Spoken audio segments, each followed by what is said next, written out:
तुम्ही कोणता पक्षात आहात? मनसे. मनसेचे अध्यक्ष कोण माहित आहे? राजसाहेब. जर समजा तुम्हाला निवडणूक लढायची वेळ आली तर तुम्ही कोणत्या पक्षातून निवडणूक लढणार? मनसे. कुठून लढणार? मुलुंड. मुलुंड. तुम्ही तर मीरा भाईंदरमध्ये राहता, मुलुंडमध्ये तुमचं काय आहे? बालेकिल्ला. जर समजा तुम्ही जितलात तर तिकडच्या लोकांना तुम्ही काय देणार? नोकरी.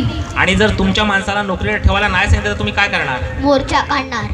काय बोलणार मोर्चामध्ये? तुम्ही काय बोलणार? राठी खाओ रक्त सांडो, नोकरी घेवत घरी जाओ, दोन्ही हाताला काम द्या, भोमे कुत्रा नाही द्या, वेलनेस माझ्या बापाची, मुलींची नोकरी हक्काची. तुमचा आवडता राजकीय नेता? बाळासाहेब. बाळासाहेबांबद्दल तुम्हाला असं काय आवडतं? भाषण. जेव्हा तुम्हाला दुःखदायक गोष्ट समजली की बाळासाहेब ठाकरे आम्हा सर्वांना सोडून गेले तर तुम्हाला काय वाटलं? फार दुःख झालं. त्यांच्या अंतिम दर्शनाला गेलो होतात? हा. कुठे गेलो होतात? मातोश्री. अंतिम दर्शन झालं नाही. मग अंतिम दर्शनाला कुठे गेलो तुम्ही? शिवाजी पार्क. शिवाजी पार्क मध्ये गेलो होता. तुम्ही काय घोषणा दिली?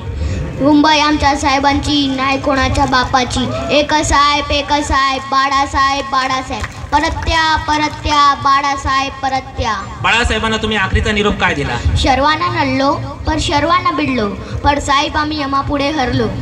जर समजा इतर पक्षांनी सांगितलं तुम्ही माझ्या पक्षात या, तुमच्या शिक्षणासाठी 5 कोटी रुपये देतो, तुम्ही जाणार? नाही, मी शिक्षण सोडणार, पण राजसाहेबाला नाही सोडणार. मध्यंतरी राष्ट्रवादीच्या अंकुश काकडेंनी राजसाहेबांना सांगितलं पुण्याला आम्ही येऊन नाही देणार आणि आलात तर काळा झेंडा दाखवून विरोध करू. जर समजा राजसाहेब पुण्याला गेले आणि तिकडच्या कार्यकर्त्यांनी समजा त्यांना काळे झेंडे दाखवायचा प्रयत्न केला तर तुम्ही काय करणार? तांगडी तोडून टाकणार. आता तुम्हाला विचारतो दुसरा एक प्रश्न.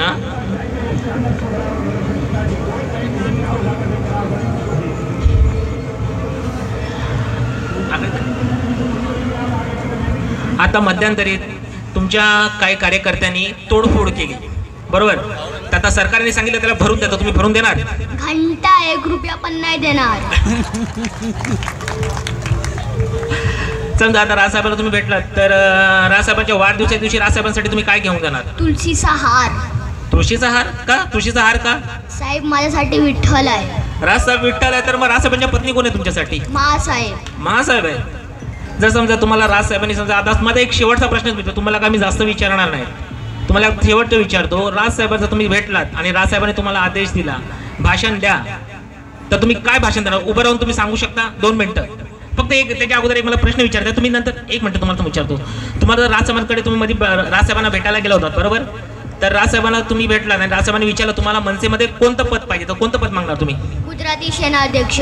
गुजराती सेनाध्यक्ष का? गुजराती सेनाध्यक्ष का? मी गुजराती आहे. पण तुम्ही तर परप्रांतीय आहात. मी त्या प्रांतात आहे जिथे छत्रपती शिवाजी महाराजने जन्म घेतला. मी त्या प्रांतात आहे जिथे डॉक्टर बाबासाहेब आंबेडकरने जन्म घेतला. मी त्या प्रांतात आहे जिथे बाळासाहेब ठाकरेंनी जन्म घेतला. मी त्या प्रांतात आहे जिथे राजसाहेबांनी जन्म घेतला. मी त्या प्रांतात आहे जिथे मराठी माणसाने जन्म घेतला. मी महाराष्ट्राचा भूमिपुत्र आहे. आता माझा शेवटचा एक प्रश्न आहे तुम्हाला. तुम्हाला राजसाहेबांनी समजा आदेश दिला, राजसाहेबांनी सांगितलं भाषण द्या, तुम्ही काय भाषण देणार? 2 मिनिट मला उभं राहून तुम्ही सांगू शकता का? शेवटचा आहे माझा प्रश्न.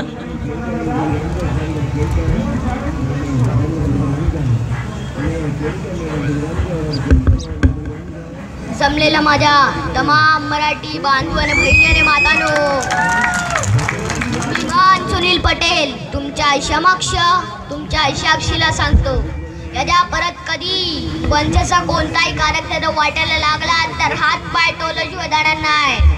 संयम बाजूमध्ये गायंडू चवला समजू नाही, कोंडाबल्या टपली मांजावर चुच्या समजल्यास राजसाहेबांबद्दल कोणी टीका केली त्याला नागडाकडून फोडा. दिल्ली भले मोदीचा आहे पण महाराष्ट्रामध्ये राजसाहेबांचा आहे. मनसेचा महापौर झालाच पाहिजे. ही जिम्मेदारी मी तुम्हाला सोपवतो. मी तुमची रजा घेतो. जय हिंद, जय महाराष्ट्र. महाराष्ट्र नवनिर्माण